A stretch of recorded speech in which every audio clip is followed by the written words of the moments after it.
Anakin Skywalker grew up on Tatooine as a slave with his mother. This laid the foundations for his values and personality. His experiences with injustice fueled his disdain for tyranny, but also made him susceptible to manipulations by promises of control and security. Palpatine latched onto this, and it's one of the many reasons why he turned to the dark side. So what if Anakin was never a slave, but instead grew up under a lavish and luxurious lifestyle? This would change a lot of things. Anakin Skywalker is born on Sereno, a planet of immense wealth, noble lineages, and political power. It is considered an upper-class world compared to the likes of Tatooine or Nar Shaddaa. Scum and villainy isn't the way of their life. His mother, Shmi Skywalker, is part of a wealthy but politically inactive noble family. She lives in a grand estate where Anakin experiences a life of privilege and luxury. Ever since he was a boy, Anakin had access to the finest education and technology, and a pathway to learn or do anything he desired. He was a special kid, and displayed an extraordinary intellect,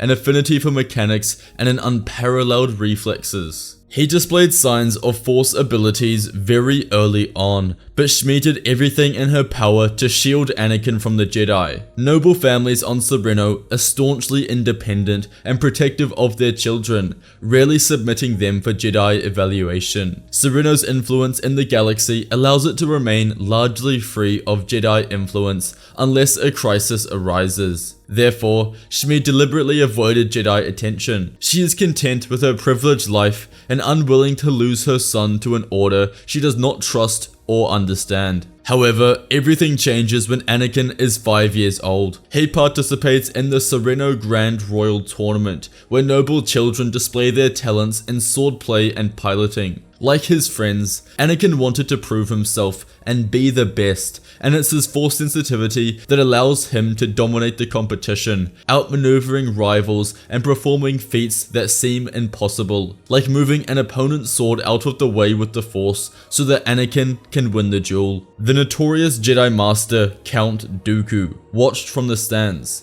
A Sereno Jedi himself, he immediately notices Anakin's raw, untamed Force power. He knew for sure when Anakin instinctively used telekinesis to save himself from a falling boulder during piloting, stunning the crowd. Dooku approaches Shmi after the event, asking questions about Anakin's father and lineage. Shmi told Dooku that there was no father, and that she couldn't explain his birth. The Jedi explains that Anakin is strong in the Force, and it would be a waste of a talent to see him not trained. But Shmi refuses, snatching Anakin and telling Dooku that he can't take him. The Master senses her fears and worries. She loves and wants to protect her son like any sane mother does. Dooku offers a compromise, that he can train Anakin in secret whilst he is on Sereno and not turn him over to the Jedi Council. Over the following couple of years, Anakin would begin his training in the Force, growing very powerful. He learned how to control his telekinesis, harness his Force sensitivity to sense others, and how to use a sword more effectively. When Anakin turns 7, Dooku surprises him with a training lightsaber for his birthday. Anakin delved into the Force, and each second he had to spare, he trained. Anakin demonstrated raw talent for the Force, and became much stronger than people twice his age. He was an extremely rare and talented boy. A year later, Mace Windu is on a diplomatic mission to Sereno, where he attends a political gathering hosted by Dooku, where many noble families attend. Dooku asks Anakin to help set the tables, deliver and clear plates, normal activities for someone of Anakin's age. Throughout the evening, Windu becomes drawn to Anakin. He knows that he can sense the Force from within him. As the evening goes on, Windu decides to test Anakin. Watching the boy's mother walk beneath a large statue of a bantha inside the dining hall, Windu uses the Force to topple the structure, which threatens to squash Shmi. Anakin instinctively uses the Force to stop the structure mid-fall, drawing gasps from the nobles, but Windu stays resolute, smiling. This test confirms Anakin's immense power, and Windu takes a midichlorian test, discovering that he has more midichlorians than even Master Yoda. Dooku apologizes to Shmi, but says he can't stop what is about to happen. Anakin is brought to the Jedi Temple, where the council debates about bringing the boy into the Order. who is clearly the chosen one. Some Jedi say that he is too old, but it is revealed that Dooku has been training him in private, and because Anakin is already strong, he is allowed to stay in the Order. And so, Dooku officially becomes Anakin's Jedi Master, and Skywalker leaves his lavish life behind on Sereno to become a Jedi Padawan. This was 1 year before Dooku ever made contact with Sidious and questioned leaving the Jedi Order. Anakin joining gave Dooku a new lens and purpose in the Order, and thus, Dooku didn't consider leaving or contacting the Sith Lord. Anakin continues his upbringing in the Jedi. He was very close to Dooku, but he didn't like the strict, dogmatic set of Jedi rules that he had to abide by. Growing up under a lavish lifestyle, Anakin was arrogant and believed he didn't need to be monitored as heavily as he was under the Jedi. Nevertheless, the boy's training continued. Dooku was an incredible master for Anakin, understanding his upbringing and life on Sereno, as Dooku had the same and visited home very often. They became very close, and Anakin was able to talk to his master about practically anything. Anakin excelled at lightsaber combat,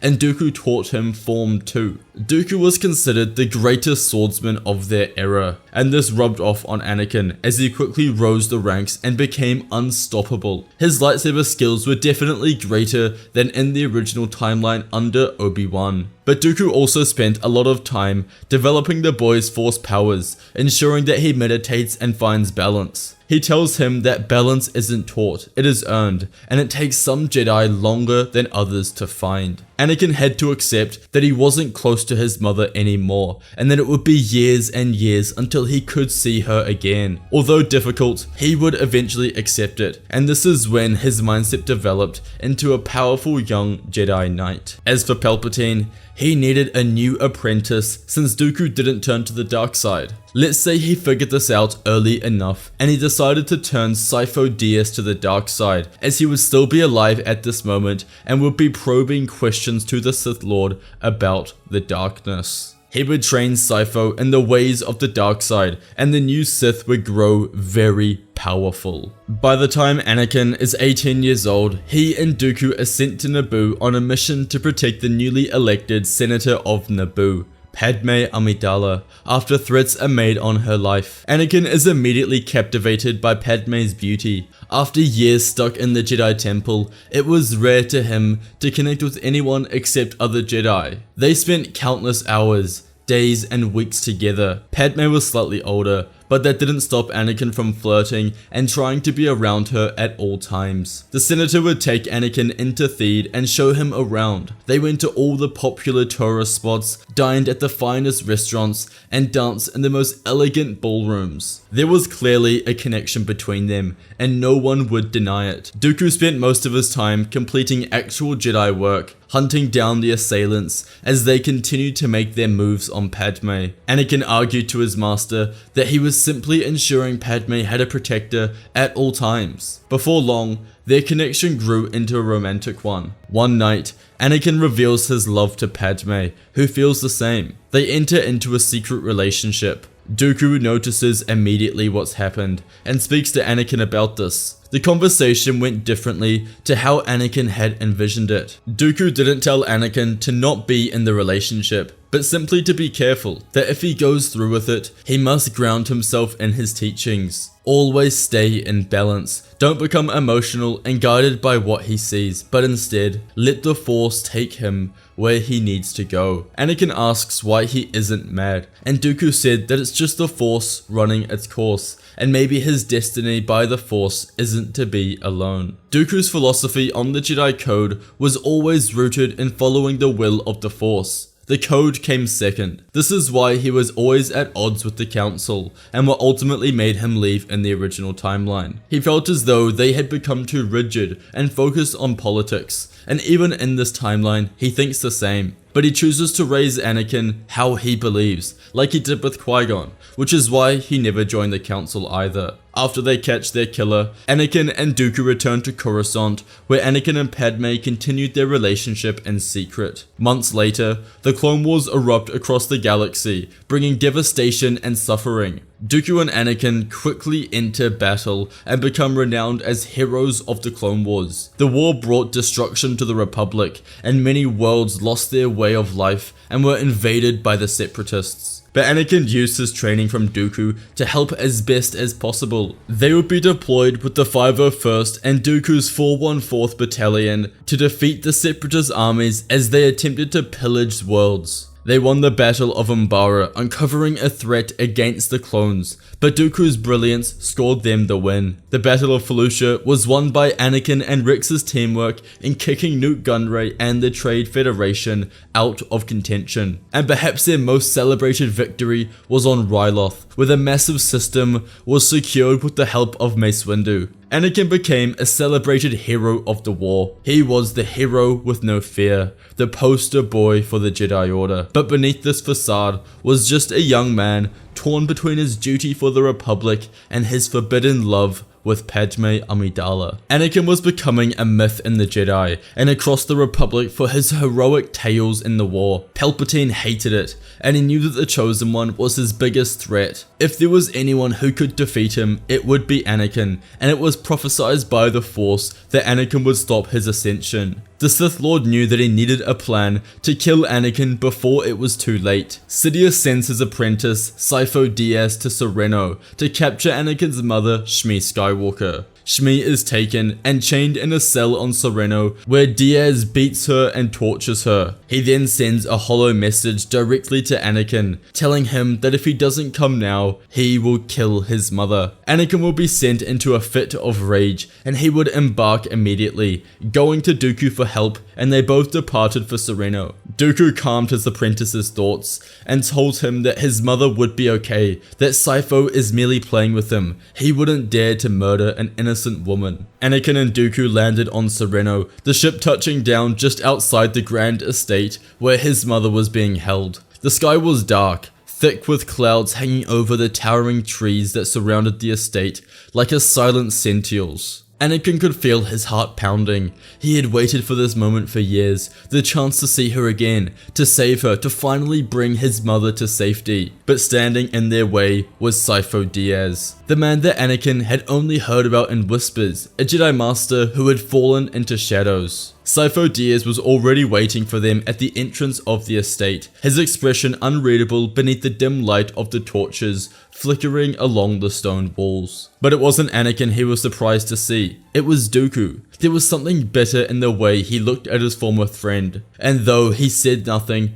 the tension between them was clear. Dooku stepped forward, his posture stiff, his voice carrying disappointment rather than anger, as he made it clear that he was disgusted by what had become of Sifo Dyas, that it pained him to see an old friend fall so far. Sifo Dyas did not try to deny it. He only stood there, his hand drifting towards his lightsaber as if he had already decided how this encounter would end. Then, without warning, he lunged forward. Dooku moved with precision, his red saber flashing as he met Sifo Dyas blow for blow. Dyas was fast, his movements unpredictable, and for a moment, Anakin found himself struggling to keep up. His strikes blocked, his footwork tested, but Dooku was calm, controlled, his years of experience guiding his every move, and slowly, together, they began to overwhelm their opponent. Anakin saw the opening and did not hesitate. With a swift motion, he disarmed him, sending his lightsaber flying from his grip and clattering across the stone floor. Sifo Dyas fell to his knees, breathing hard, defeated. They didn't kill him, but Sifo Dyas was officially defeated. Without wasting another second,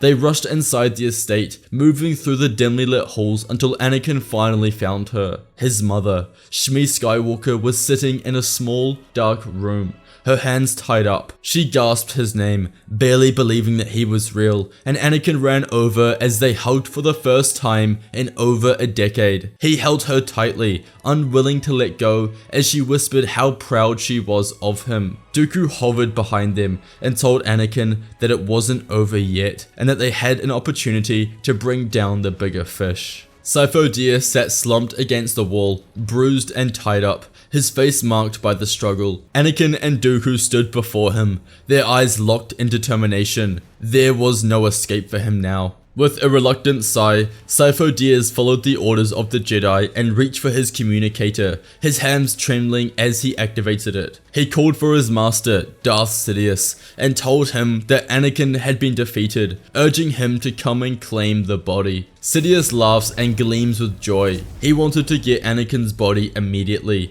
It would become a trophy to his rule when he takes over the galaxy. Now nothing stands in his way to victory. A few hours later, the door to the Skywalker estate creaked open, and a figure cloaked in shadow entered. His hood was drawn low, and his presence alone seemed to darken the room. His eyes scanned the scene and stopped on Sidious, bound and battered. His narrow gaze shifted to Anakin and Dooku. Sidious snarled, and anger rose in his body. He was tricked and deceived. Without a word, Sidious ignited his crimson lightsaber and the battle began. The force of his attack was overwhelming, sending powerful bolts of lightning crashing towards Anakin and Dooku. But they were ready. They deflected and dodged, their lightsabers a blur as they moved in sync. Sidious pressed on, his dark energy crackling through the air, his strikes relentless. Anakin and Dooku responded with precision, each strike aimed to counter the Sith Lord's fury. The room shook as lightsabers collided, sparks flying with each blow.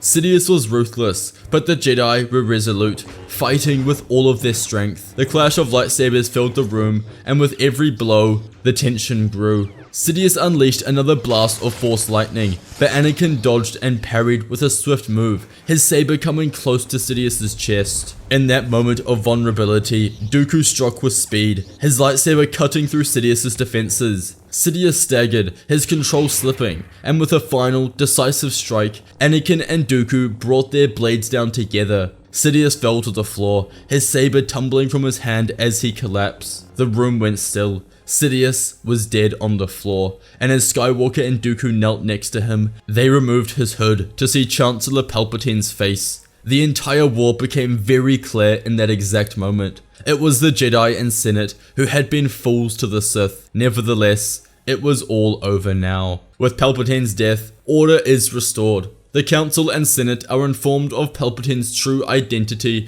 and although no one could believe it, they had to accept it. The Clone Wars will quickly come to an end after Sidious and Sidious were defeated, and the droids had no real leaders to instruct them. The galaxy begins to rebuild, and a new era of hope and justice emerges. Anakin and Padmé find the happiness they fought so hard to protect, free to live the life they had always dreamed of together. They traveled to Sereno, where they walked among the beautiful landscapes and visited his mother Shmi, who lives a peaceful life. Anakin's heart is full as he sees her joy, and knowing that she is safe and happy strengthens his connection to the light. In time, Anakin earns the rank of Jedi Master, his wisdom, compassion, and unmatched skill making him one of the Order's greatest protectors. Dooku joins him on the Jedi Council, using his experience and knowledge to guide the Order into a brighter future. Without the scars of slavery and the anger that once clouded his heart, Anakin's values are deeply rooted in kindness, freedom, and justice, making him a true guardian of peace. He and Padmé eventually raise their children in a time of hope, their love unshaken and stronger than ever. Together, they completed the prophecy and became amazing parents. Thank you all for watching today's video. Please check out our saber shop, Fantasy Sabers, where you can get your very own NeoPixel saber for an affordable price and fulfill your childhood dreams of becoming a Jedi or Sith. Also check out our membership platform to be able to watch our videos early, and may the Force be with you.